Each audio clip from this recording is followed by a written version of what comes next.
പഴയ ഒരു വീട് പുതുക്കി പണിയുക എന്ന് പറഞ്ഞാൽ ഇതേപോലെയുള്ള പ്രശ്നങ്ങൾ ഒരുപക്ഷെ നമുക്ക് അഭിമുഖീകരിക്കേണ്ടതായിട്ട് വരും. ഒരു 1000 സ്ക്വയർ ഫീറ്റ് വീട് പുതുക്കി പണിതാൽ എത്ര രൂപയാകും, അതേപോലെ ഒരു പുതിയ വീടായിട്ട് പണിതാൽ എത്ര രൂപയാകും, അത് തമ്മിലുള്ള ഒരു വ്യത്യാസമാണ് നമ്മളിന്ന് നോക്കുന്നത്. പുതുക്കി പണിയുക എന്ന് പറഞ്ഞു കഴിഞ്ഞാൽ അതിനകത്ത് പ്രധാനമായിട്ടും 2 രീതിയിലാണ് നമ്മളൊരു വീട് പുതുക്കി പണിയുന്നതിനെ നമ്മൾ നോക്കുന്നത്. ഒന്നാമതായിട്ടുള്ളതെന്ന് പറഞ്ഞാൽ നമുക്കൊരു പഴയ വീട്, അതിനകത്ത് ബാഹ്യമായിട്ടുള്ള അല്ലെങ്കിൽ ഒരു എക്സ്ട്രാ റൂമുകളോ അല്ലെങ്കിൽ അഡീഷണൽ ആയിട്ടുള്ള ഏരിയയോ കൂട്ടാതെ നമുക്കതിനകത്ത് മിനിമൈസ് ചെയ്തുകൊണ്ടുള്ള ഒരു റിനോവേഷനാണ്. അതായത് പെയിൻറ്റിങ്, ടൈലിങ്, പ്ലംബിങ്, ഇലക്ട്രിക്കൽ അങ്ങനെയുള്ള കാര്യങ്ങളൊക്കെ നമ്മൾ പുതുക്കി ചെയ്യുന്നു. അതിനകത്ത് സ്ട്രക്ചറലി വരുന്ന മാറ്റങ്ങളൊന്നും വലുതായിട്ടും വരുത്തുന്നില്ല. അതാണ് പ്രധാനമായിട്ടും ഒന്നാമത്തെ ഘടകം എന്ന് പറഞ്ഞത്. രണ്ടാമതുള്ളൊരു റിനോവേഷൻ വർക്ക് എന്ന് പറയുന്നത് നമ്മൾ അതിനകത്ത് അഡീഷണലായിട്ട് റൂമുകൾ ചെയ്യുന്നു, മുകളിലേക്ക് 1-2 റൂമുകൾ പണിയുന്നു. ഇനി ബെഡ്റൂം നമ്മളത് ബാത്റൂം ആക്കി മാറ്റുന്നു, അല്ലെങ്കിൽ കിച്ചൺ ആക്കുന്നു. ഇനി കിച്ചണിൻ്റെ ഏരിയ നമ്മൾ ബെഡ്റൂം ആക്കുന്നു. അങ്ങനെ വോളുകൾ പൊളിച്ചു മാറ്റി ചെയ്യുന്നു, അല്ലെങ്കിൽ അഡീഷണലായിട്ട് വോളുകൾ ചെയ്ത് പാർട്ടീഷൻസ് ചെയ്യുന്നു, എക്സ്ട്രാ റൂമുകൾ ചെയ്യുന്നു. അങ്ങനെയുള്ളൊരു റിനോവേഷൻ. ഈ 2 രീതിയിലാണ് നമ്മൾ പ്രധാനമായിട്ടും വീടുകളുടെ റിനോവേഷൻ വർക്കുകൾ ചെയ്യുന്നത്. ഇനി ഒരു പുതിയ വീടാണെങ്കിൽ നമ്മൾ മൊത്തത്തിൽ ആ വീട് ഫൗണ്ടേഷൻ തൊട്ട് മൊത്തത്തിൽ പുതിയ വീടായിട്ട് പണിയുകയാണ്. അപ്പോൾ ഈ റിനോവേഷൻ വർക്കുകളുമായിട്ട് സംബന്ധിച്ച് 2 രീതിയിൽ ചെയ്യുമ്പോൾ 2 രീതിയിലാണ് അതിൻ്റെ ചിലവുകളും അതുമായിട്ട് ബന്ധപ്പെട്ടുള്ള പ്രശ്നങ്ങൾ നമ്മൾ നേരിടേണ്ടതായിട്ട് വരുന്നത്. ഒന്നാമതായിട്ട് നമ്മൾ പറഞ്ഞ രീതി എന്ന് പറഞ്ഞു കഴിഞ്ഞാൽ അതിനകത്ത് സ്ട്രക്ചറലി മാറ്റങ്ങളൊന്നും വരുത്താത്തത് കൊണ്ട് ചിലവുകൾ താരതമ്യേന കുറവായിരിക്കും. എങ്കിലും പെയിൻറ്റിങ് എന്ന് പറയുന്ന കാര്യം നമ്മൾ എന്തായാലും മൊത്തത്തിൽ ചെയ്യേണ്ടതായിട്ട് വരും. അതേപോലെ ടൈലിങ് ചെയ്യുകയാണെങ്കിൽ ഒരുപക്ഷെ പഴയ ടൈല് പൊളിച്ച് കളയേണ്ടതായിട്ട് വരും, അല്ലെങ്കിൽ കോൺക്രീറ്റ് സർഫസോ അല്ലെങ്കിൽ പ്ലാസ്റ്റർ ചെയ്തിട്ടുള്ള സർഫസോ മൊസൈക്ക് ഫ്ലോറിങ്ങോ ഒക്കെ ആണെങ്കിൽ അത് കുത്തി പൊട്ടിച്ച് കളഞ്ഞിട്ട് രണ്ടാമത് നമ്മൾ ടൈലിടേണ്ടതായിട്ട് വരും. ഇനി പ്ലംബിങ്, ഇലക്ട്രിക്കൽ വർക്കൊക്കെ ആണെങ്കിൽ ന്യായമായിട്ടുള്ള ഒരു ചിലവുകൾ തന്നെ വരും. കാരണം എന്താണെന്ന് പറഞ്ഞു കഴിഞ്ഞാൽ പ്ലംബിങ് വർക്കുകളെന്ന് പറഞ്ഞാൽ പഴയ EWC അല്ലെങ്കിൽ അതുമായിട്ട് ബന്ധപ്പെട്ടുള്ള പൈപ്പുകളൊക്കെ ആയിരിക്കും നമ്മൾ ടോയ്ലറ്റിനുള്ളിൽ ചെയ്തിരിക്കുന്നത്. അതൊരിക്കലും നമുക്ക് അതിലോട്ട് പുതിയ വർക്കുകൾ പിടിപ്പിക്കാനോ അല്ല പുതിയ രീതിയിലുള്ള ഫിറ്റിങ്സുകൾ സെറ്റ് ചെയ്യാനോ അല്ലെങ്കിൽ പൈപ്പിനകത്തിരിക്കുന്ന ഒരുപക്ഷെ PVC പൈപ്പുകളായിരിക്കത്തില്ല, മുൻപ് കാലത്തുണ്ടായിരുന്ന GI പൈപ്പുകളായിരിക്കാം. അതൊക്കെ നമ്മൾ മാറ്റി തന്നെ ചെയ്യേണ്ടതായിട്ട് വരും. ഇലക്ട്രിക്കൽ ആണെങ്കിലും അതേപോലെ തന്നെ പഴയ വയറിങ്ങുകളായിരിക്കും. ഇനി സ്വിച്ചസുകൾ നമ്മൾ മൊത്തത്തിൽ മാറ്റേണ്ടതായിട്ട് വരും. അത് PVC ബോർഡിലോ അല്ലെങ്കിൽ മരം കൊണ്ടുള്ള ബോർഡിലൊക്കെ നമ്മൾ ഹൈലൈൻ ഷീറ്റിലൊക്കെ പിടിപ്പിച്ചിട്ടുള്ള സ്വിച്ചുകളായിരിക്കാം. അപ്പോൾ അതൊക്കെ ഇളക്കി മാറ്റിയിട്ട് നമ്മൾ പുതിയ രീതിയിലുള്ള ഇലക്ട്രിക്കൽ സ്വിച്ചസും ബോക്സുകളൊക്കെ മെറ്റൽ ബോക്സുകളൊക്കെ പിടിപ്പിക്കേണ്ടതായിട്ട് വരും. അപ്പോൾ ഇലക്ട്രിക്കൽ പ്ലംബിംഗ് എന്ന് പറഞ്ഞാൽ നമ്മളൊരു പുതിയ വീട് ചെയ്യുന്നതിനെക്കാട്ടി താരതമ്യേന ചിലവ് കൂടുതലായിരിക്കും ഒരുപക്ഷെ റിനോവേഷൻ വർക്ക് ചെയ്യുന്ന വീടുകളുടെ പ്ലംബിംഗ്, ഇലക്ട്രിക്കൽ വർക്കുകൾ. കാരണം എന്താണെന്ന് ഈ പറഞ്ഞത് തന്നെയാണ്. നമ്മൾ നിലവിലുള്ള പുതിയൊരു വീടിനകത്ത് നമ്മൾ ബ്രിക്ക് കട്ട് ചെയ്ത് അതിനകത്തൂടെ കൺസീൽഡ് പൈപ്പുകൾ ഇടുന്നതും പഴയ ഒരു വീടിനകത്ത് ഓൾറെഡി പ്ലാസ്റ്റർ ചെയ്തിരിക്കുകയാണ്. പ്ലാസ്റ്റർ ചെയ്തിരിക്കുന്ന ഭിത്തി കുത്തിപ്പൊട്ടിച്ച് അതിനകത്തൂടെ പൈപ്പിട്ട് അതിനകത്ത് വയറിങ് ചെയ്യുന്നതും തമ്മിൽ ചിലവിൽ വ്യത്യാസം വരും. ഇനിയും പുതിയ വീടുകളാണെങ്കിൽ നമുക്ക് ഫ്ലോറിൽ കൂടെ പൈപ്പുകൾ ഇടാം, അല്ലെങ്കിൽ അതിൻ്റെ കോൺക്രീറ്റ് ചെയ്യുന്ന സമയത്ത് നമുക്ക് കൺസീൽഡായിട്ട് അതിൻ്റെ പൈപ്പുകൾ ഇട്ട് പോകാം, അല്ലെങ്കിൽ പ്ലാസ്റ്ററിങ്ങിന് മുമ്പാണ് വോളിൽ നമ്മൾ പൈപ്പുകൾ വെക്കുന്നത്. അപ്പോൾ അങ്ങനെയൊക്കെ നമുക്ക് ഒരു പുതിയ വർക്കിനകത്ത് ചെയ്യുന്നതും പഴയ വർക്ക് കുത്തിപ്പൊട്ടിച്ച് ചെയ്യുന്നതും ഒരുപക്ഷെ ഒരു 10 to 20% എങ്കിലും നമുക്ക് ഇലക്ട്രിക്കൽ, പ്ലംബിങ്ങിൽ ചിലവ് കൂടുതലായിട്ടാണ് വരുന്നത് നമുക്ക് റിനോവേഷൻ വർക്കുകൾ ചെയ്യുമ്പോൾ. ഇപ്പോൾ നമുക്കുള്ളൊരു 1000 സ്ക്വയർ ഫീറ്റ് വീട് നമ്മൾ പുതിയതായിട്ട് ചെയ്യുകയാണെങ്കിൽ ഇലക്ട്രിക്കൽ, പ്ലംബിങ്ങും കൂടെ ചേർത്ത് ഏകദേശം ഒരു 3 തൊട്ട് 4 ലക്ഷം രൂപ വരെയൊക്കെ നമുക്ക് ചിലവുകൾ പ്രതീക്ഷിക്കാം. അതൊരു മിനിമൈസ് രീതിയിലൊക്കെ ചെയ്യുന്ന ഒരു ചിലവാണ്. ഇനിയും EWC ഒക്കെ നമുക്കറിയാം, ഒരു 3500-4000 രൂപ തൊട്ടുള്ള ക്ലോസറ്റ്, അതിൻ്റെ മുകളിലേക്ക് 10,000-20,000 രൂപ വരെയുള്ള ക്ലോസറ്റുകളുണ്ട്. നമ്മളൊരു ആവറേജ് രീതിയിലുള്ളൊരു ബഡ്ജറ്റ് കണക്കാക്കുന്ന ഒരു രീതിയാണ് പറഞ്ഞത്, ഒരു 3 ലക്ഷം തൊട്ട് 4 ലക്ഷം രൂപ വരെ എന്നുള്ളത്. പിന്നെ റിനോവേഷൻ വർക്കിൽ ഈ 1000 സ്ക്വയർ ഫീറ്റ് ഉള്ളൊരു വീട്, പഴയ വീട് ഇതേപോലെ ഇലക്ട്രിക്കൽ, പ്ലംബിങ് ചെയ്തെടുക്കണമെങ്കിൽ നമുക്ക് 4 എന്നുള്ളൊരു പക്ഷേ 5-6 ഒക്കെ അതിലേക്ക് മാറാം. ഈ പറഞ്ഞതുപോലെ പഴയ വോളുകൾ പൊളിച്ചു മാറ്റി ചെയ്യുന്നു, അവിടെ വരുന്ന ഇലക്ട്രിക്കൽ പൈപ്പുകളെല്ലാം ഒരുപക്ഷെ മൊത്തത്തിൽ ഡാമേജ് ആകും, നമുക്ക് പുതിയതായിട്ട് തന്നെ ചെയ്യേണ്ടി വരും. ഇനി മെയിൻ നമ്മളെ DBയിലേക്കുള്ള കണക്ഷന്, അതേപോലെ മീറ്റർ ബോക്സിലേക്ക് വരുന്ന സർവീസ് വയർ, അതൊക്കെ നമുക്കൊരു പക്ഷേ മാറ്റേണ്ടതായിട്ട് വരും. അപ്പോൾ ഒരു പുതിയതായിട്ട് തന്നെ മൊത്തത്തിലേ ചെയ്യണം. ഇപ്പം പലരും പറയുന്ന കാര്യമാണ്, നമ്മളൊരു പുതിയൊരു റൂം പിടിക്കുന്നതല്ലേ ഉള്ളൂ, എക്സ്റ്റേണലായിട്ട് 1-2 ഭിത്തി മാറ്റുന്നതല്ലേ ഉള്ളൂ. അപ്പോൾ നമുക്ക് അതിനകത്ത് 1-2 ഇലക്ട്രിക്കൽ പോയിന്റുകൾ മാറ്റിയാൽ പോരെ. അതൊന്നും ഈ ബഡ്ജറ്റിനകത്ത് ആദ്യം ആരും കാൽക്കുലേറ്റ് ചെയ്യില്ല. നമ്മൾ ഭിത്തി പൊളിക്കുന്നതും പുതുതായിട്ട് ഭിത്തി കെട്ടുന്നതും ഏരിയ മാത്രമാണ് നമ്മൾ നോക്കുന്നത്.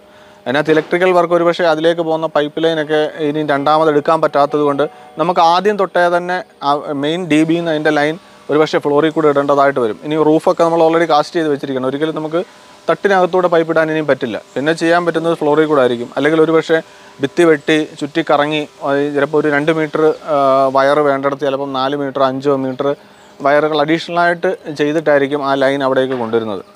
അപ്പോൾ അങ്ങനെയൊക്കെ വരുന്നതുകൊണ്ടാണ് ഈ ചിലവ് കൂടുന്നത്. ഇനി ടൈലിങ്ങിൻ്റെ കേസ് എടുത്താലും ഏകദേശം ഇതേപോലെ തന്നെയാണ് നമുക്ക് വരുന്നത്. ഇപ്പോൾ ടൈലിങ് നമ്മൾ പൊളിച്ച് കളഞ്ഞിട്ട് ഞാൻ പറഞ്ഞു ആദ്യം വരുന്ന സിമെൻറ്റ് പ്ലാസ്റ്റർ ചെയ്ത ഫ്ലോർ ആയിരിക്കാം, അല്ലെങ്കിൽ മൊസൈക്ക് ഫ്ലോറിങ് ആയിരിക്കാം. അത് നമ്മൾ പൊളിക്കണം, കുത്തിപ്പൊളിച്ച്. ഇനി അതിൻ്റെ മേളിൽ പലരും പറയും നമ്മൾ ഗമ്മിട്ടൊട്ടിച്ചാൽ പോരെ എന്നുള്ളത്. ഗമ്മിട്ടിച്ച് അതിൻ്റെ ടൈല് നമുക്ക് ചെയ്യാം, പക്ഷേങ്കിൽ നമ്മുടെ ഫ്ലോർ ഹൈറ്റ് ചിലപ്പോൾ പൊങ്ങും, നമ്മുടെ കട്ടളപ്പടിയൊക്കെ മൂടി പോകാനുള്ള സാധ്യതയുണ്ട്, നമ്മുടെ സീലിംഗ് ഹൈറ്റുമായിട്ടുള്ള ഹൈറ്റ് വ്യത്യാസം വരും. അപ്പോൾ ആ ഒരു കാരണങ്ങളും കൊണ്ടൊക്കെ തന്നെ നമ്മൾ ഫ്ലോർ പൊട്ടിച്ച് കളഞ്ഞിട്ട് രണ്ടാമത് നമ്മളതിൽ കോൺക്രീറ്റ് ചെയ്യണമെങ്കിൽ കോൺക്രീറ്റ് ചെയ്തിട്ട് അതിൻ്റെ മേളിൽ നമ്മൾ ടൈൽ ഒട്ടിക്കുന്ന രീതി തന്നെയാണ് ഏറ്റവും ബെറ്റർ ആയിട്ടുള്ള രീതി. അപ്പോൾ കറക്റ്റ് ആ ലെവലും ഹൈറ്റും ഒക്കെ നമുക്ക് കറക്റ്റായിട്ട് മെയിൻറ്റെയിൻ ചെയ്ത് തീർക്കാനായിട്ട് പറ്റും. അവിടെ നമുക്കൊരു പുതിയ വീട്ടിൽ ടൈലിടുന്നതുമായിട്ടും കോസ്റ്റ് വൈസ് വ്യത്യാസം കൂടുതലായിരിക്കും നമുക്ക് പഴയ വീട്ടിൽ ടൈലിടുന്നത്. അത് ഈ അഡീഷണൽ ആയിട്ടുള്ള ഡിമോളിഷിങ് വർക്കുകൾ വരുന്നത് കൊണ്ടാണ്. ടൈലിങ്ങിൻ്റെ ലേബറിലോ അല്ലെങ്കിൽ അതിൻ്റെ മെറ്റീരിയൽസിലോ പഴയ വീടും പുതിയ വീടും തമ്മിൽ വലിയ വ്യത്യാസം വരാൻ സാധ്യതയില്ല.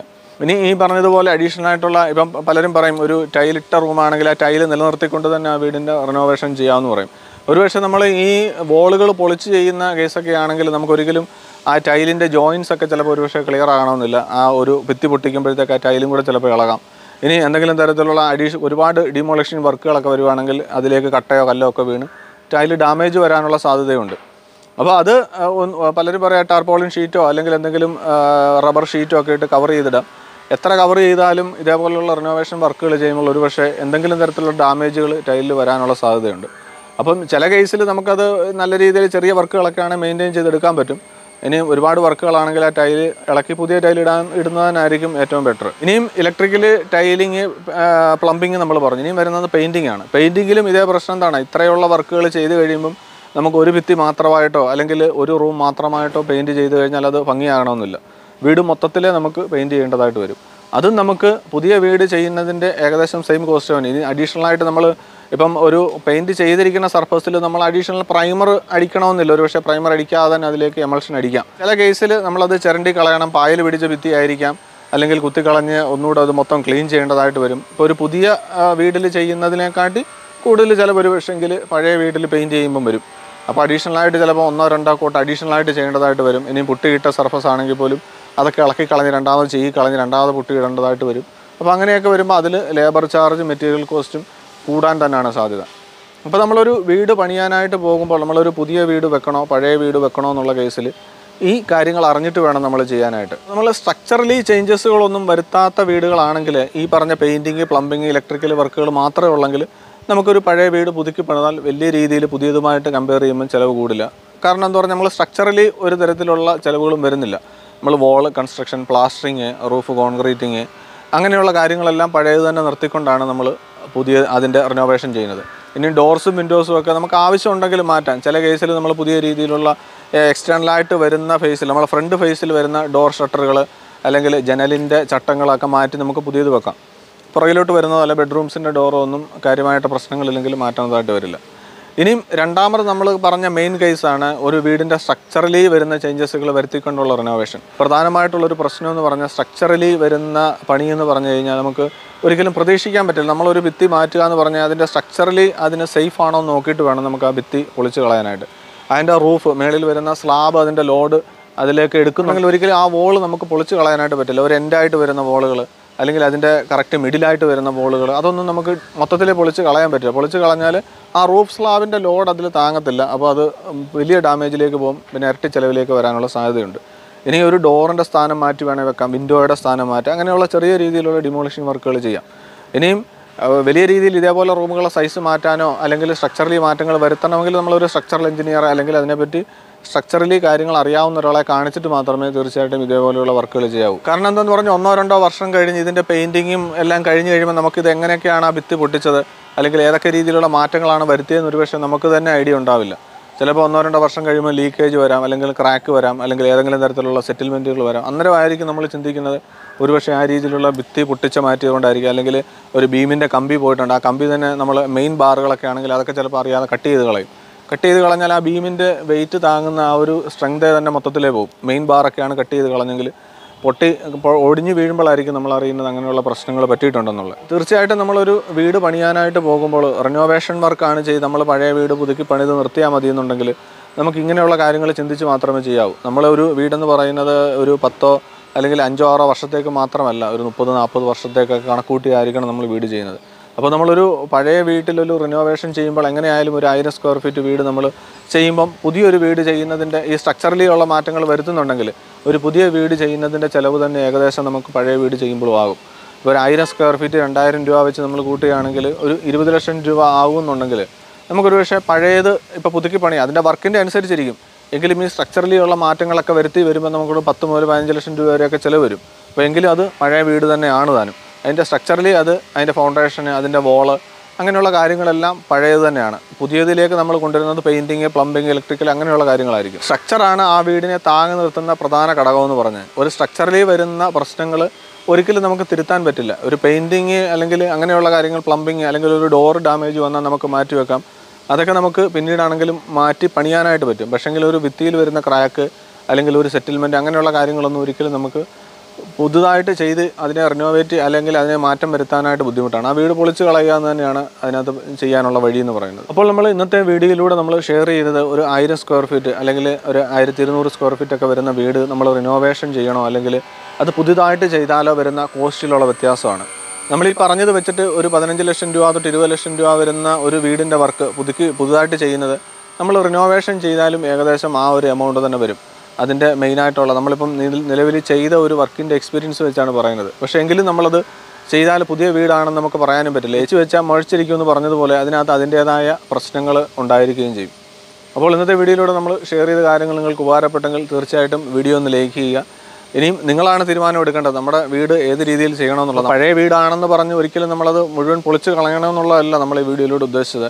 ഒരു പക്ഷേ 100-150 വർഷമുള്ള പഴയ വീടുകൾ ഇപ്പോഴും അത് പുതിയതായിട്ട് അല്ലെങ്കിൽ അതിനകത്ത് ചെറിയ രീതിയിലുള്ള റിനോവേഷനൊക്കെ ചെയ്ത് അത് നിലനിർത്തുന്നുണ്ട്. അപ്പം ഇപ്പോൾ ഉള്ള വീടുകൾ അത്രയും കാലം നിൽക്കില്ല എങ്കിലും ആ രീതിയിലുള്ള മെയിൻ്റെനൻസ് ഒക്കെ ചെയ്ത് നമുക്ക് തീർച്ചയായിട്ടും മെയിൻറ്റെയിൻ ചെയ്തെടുക്കാനും പറ്റും.